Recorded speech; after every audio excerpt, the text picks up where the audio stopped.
for preservation, for knowledge, for wisdom, favor, and health. A happy birthday and retirement to our dear Auntie Rose Gia, as she is popularly known. Rose has impacted so many lives. Rose is an outstanding reporter, a producer, a journalist with the Midas touch.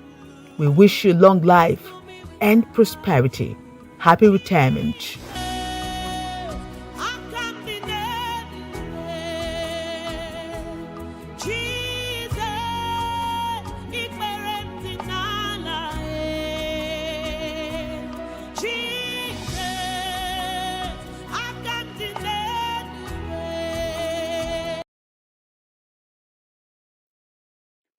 All right, I'm being joined by Rose Chair, Assistant Director News, NTA, who is bowing out of service today.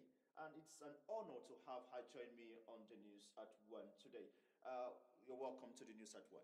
Thank you. It's a case of a hunter be hunted. Okay, well, let's start by saying congratulations. Happy birthday to you on a day like this. What's the feeling like, if I may ask you? I feel lighter. Feel fulfilled. But most importantly, I want to give gratitude to God who has preserved my life through the thick and thin. And today, I'm buying out at 60. I give glory to God. No doubt, Rostia is one name that rings bell when it comes to the broadcast industry, broadcast environment, particularly the NTA. What do you think you will be missing as you're bowing out? What are some of the legacies that you've put behind? I'll be missing NTA as a family because we are kept busy. As an NTA staff, your home is your home, the office is the office, and most importantly, it's planning of your life. You plan the life. So I'm busy, and you meet your colleagues. You meet them maybe 18 hours every day. So I'll be missing them. Is a case of stepping on toes. You stepped on toes to get the screen beautiful and attractive to every viewer. So I want to appreciate NTA for employing me and giving me the privilege of serving humanity. I have met the high and the low. I've worked with the high, I've worked with the grassroots people at the grassroots rural area. And my superiors have grilled me to make me who I am today. And I want to thank God that I've been able to impact lives, just like people brought me up. And so I'm leaving a legacy of hard work, diligence, commitment, dedication to work, just to ensure that what we signed to do, we do it as expected. Your intellectuality, your erudition is unraveled. Now that you're bowing out, what will you want to see in the nearest future, particularly on some of the younger ones that you're leaving behind? Okay, it's a daily affair, and we're in competition. We watch other media stations, channels too. I want to see those I'm leaving behind to also groom people, mentor people, and in the nearest future, I want to see every broadcaster in NT to be a moving studio. And when I mean a moving studio, you're a reporter, you're a cameraman, and you're an editor. So all inclusive. That's what I want to see. And then the grassroots people must be carried along, just like we are doing on Channel 5 today on from the territory that has been introduced by the general manager. So I appreciate NTA for building me and making me what I am today. I'm a better version of myself, better than I came in. And I want to enjoy my colleagues to also brace up and embrace the challenges in this job. Before we let you go, any secret to share in terms of what has helped you, achieve what you've achieved today? We talk about when we talk about Rose Gia, we talk about commitment, hard work, dedication, excellent script writing. Any secret to share with our viewer out there? God, God has helped me. God has brought me this, has come through for me this far. And I never suffered to look for a job. And so the only way I can give back to God is to be diligent, to be hardworking, and to be committed to whatever. I cannot be an imam. I cannot be a pastor. And whatever little thing God has laid in my hands, I should do it diligently. So God has helped me through. And the planning, when you plan, your home is your home. Ensure that nothing fails at home. And then when you come to the office to do that diligently, what you're supposed to do in the office. And so when you go out, you go in peace and you sleep in peace. All right, thank you very much, Arostia. We say congratulations once more, and we look forward to you reaping from the good work you've done for humanity. And the NTA will always, support you wherever you are. And let's keep that family flag flying.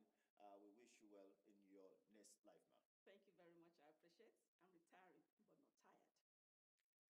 Thank you. Well, still on the news, we'll go on a short break, and when we return, the news continues in just a moment. Do stay with us.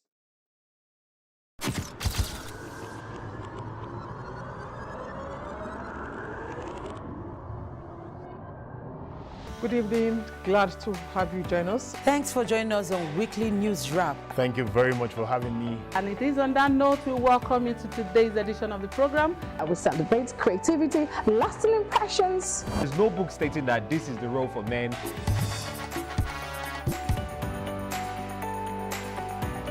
On the news. On the news at 7. Jama'a barkanmu da wannan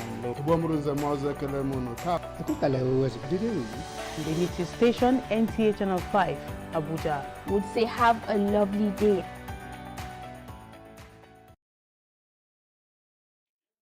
Thank you for staying with us.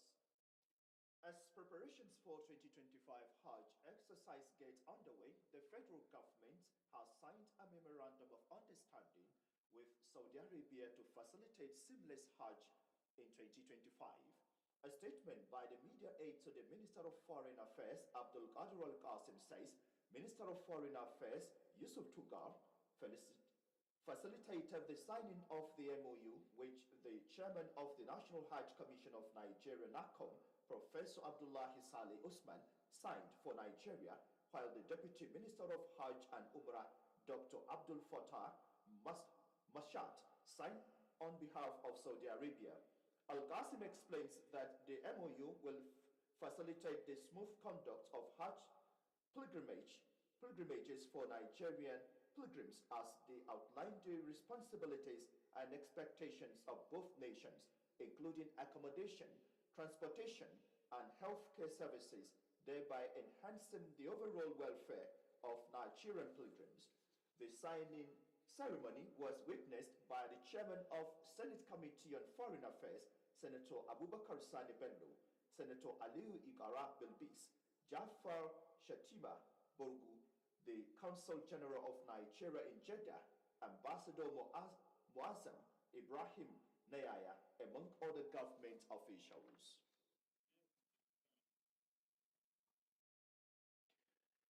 41-year-old David Kami, a medical doctor, has officially began his journey of attempting to break the Guinness World Records for the longest read aloud 240 hours Bible reading marathon. Serafino Rokonomekwe reports that this quest is motivated by his hunger to nurture a passion for reading to the younger generation. In the beginning, God created the heaven and the earth and the air. History is about to be made in Nigeria as 41-year-old David Kami from Anambra State says God is set to manifest himself for restoration of the land. The grand opening ceremony marks day one as he intends to complete the 66 chapters of the Bible in just 10 days with the intent to foster morals. This will foster knowledge, creativity, and personal growth. And also what we are reading the Holy Bible, a compendium of 66 books. These are characters that will help to shape people's character. The knowledge of the Word of God will cut across the ends of the earth.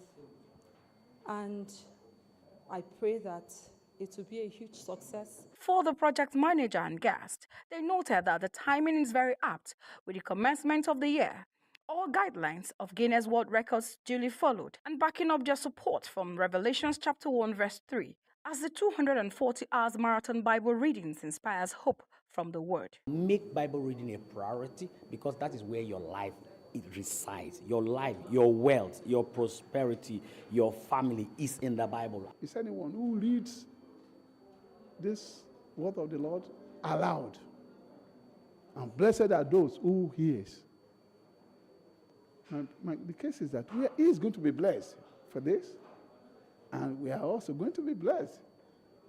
This is the joy about this. It is exciting and challenging. The Bible said the words are life and their spirit. So I believe that having an engagement with God, God is coming down to exhibit his mightiness through an individual. So I think it's going to be explosive. So far, about 10 Nigerians have made it to the list from diverse fields of life. To rule the day and the lesser light to rule the night. Guinness World Records for longest marathon Bible reading aloud has had about 3 attempts from Nigerians who, despite demonstrating exceptional endurance and concentration, aimed to set world records, failed with the impression that guidelines were not duly followed. For David Kami, Nigerians and the world hope to see him on global stage for this feat. In Abuja, Serafina Okon Omekwe, NT News. A tragic incident occurred on Monday evening by Old Junction, Abuja, involving a 60-year-old man who was allegedly killed by a hit-and-run vehicle. Correspondent Odirogoro Arutere stumbled at the scene of the accident and now reports. Approaching the scene of the accident at about 8 p.m., I saw a crowd on the fast lane of the boulevard. I sought to find out what happened, and an eyewitness, Favor, narrated what happened. We live for Mountain Village. They just call us. See our brother, they just don't go tell motor hit up. As we come, this motorway they see here. We can't see our brother meet for dear. We can't say that this motor not clear. They say a lie because they bribe some people with 45,000 naira. So as they not give them the money, now the call is post. As the call ask the people when they give them the money, the call say yes, now true. They give them 45,000. How much time did it happen? Around 5 to 6. Around 5 to 6. Since this time is almost 8 o'clock. Yes. Why this matter still there? One another go police. Never see the owner of the car. Oh no, so go police here now. Why the argument now? The argument, police said they want to carry the motor go. We said to see the owner of the car. So now the owner of the car don't come now. Police can arrest.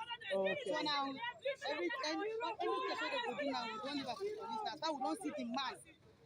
As at the time of filing in this report, the deceased and the alleged driver of the saloon car have been whisked away from the scene by the police vehicle present. In Abuja, Odiri Ogboru Arutere, NTA News.